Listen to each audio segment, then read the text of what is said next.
Hi everyone, this is Katie Groves, and this video is part 3 of my video for other survivors of exploitation who want to speak out online. We meant to talk about this in both part 1 and then in part 2, but didn't get a chance, so we're going to talk about it now. We're going to be addressing the issue of comments. Our decision to have the comment sections of our videos be open, and how we've gone about moderating them and dealing with the abuse that we have had to deal with on here. So I want to start by saying, for those who are unaware, it is possible to turn the comments off on YouTube. I don't know about any other sites, but I know that for YouTube the comments can be turned off. It can be done by going to youtube.com/comments, which is just about the most useful tool for being a YouTuber that I've found. That is what allows me to moderate my comments so effectively.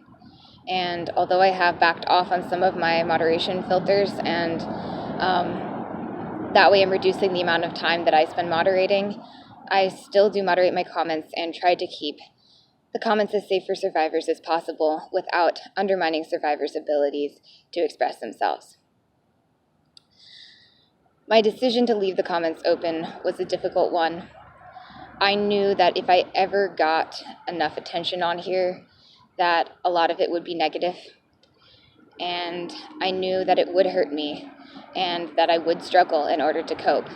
That it would be hard for me not to take the bait of reacting negatively and then being further gaslit, as that is a really common technique that trolls and MK Ultra shills use in comment sections. They try to bait their victims into reacting and then gaslight and shame them for the way they react and try to discredit them through that.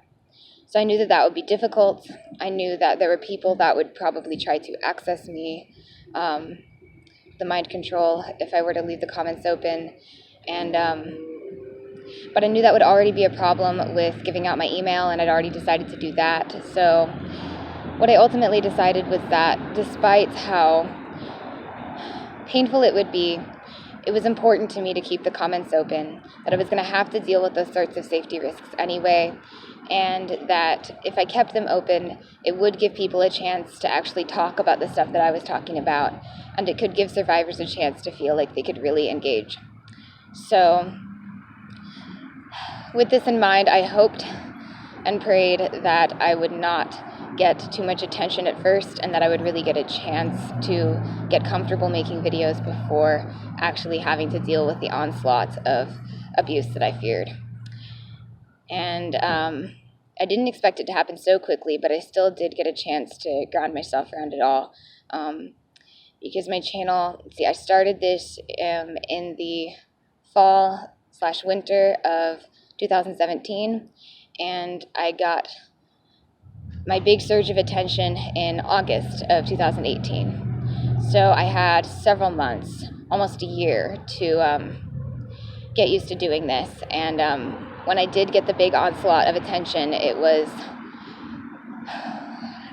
to say it was difficult would be putting it way too mildly. I received a tremendous amount of trigger comments from handlers of various kinds, some of which appeared nice, some of which appeared overtly abusive. I also got a bunch of comments from people who I'm guessing were from 4chan and places like it. Nazis, white nationalists, misogynists, generally speaking, the alt-right, and that was not fun. And one of the things I tried to do was I tried really hard to differentiate between who were trolls, who were shills, and who were genuinely just ignorant and abusive. And I did end up reacting to a lot of people, and it mostly did not turn out well. But what I decided to do is I decided to go to the youtube.com/comments feature and go to the part of it where I could block words that would then make comments with the words in them show up in a folder called held for review, and that enabled me to then decide whether or not to approve the comments or not, and it would give me an opportunity to block the people commenting if need be. When I started, some of the words to block were pretty simple. For example, people screamed the word fake in comments over and over and over, so blocking that word was a pretty basic thing to do that helped. There was a ton of anti-Semitism in the comments, and so I blocked words relating to that stuff, and that doesn't mean that I actually didn't approve any comments relating to the subject. It just means it gave me an ability to block the people who wanted to scream at me, calling me a Jew and such things like that. I was able to block words that were commonly used to sexually harass me.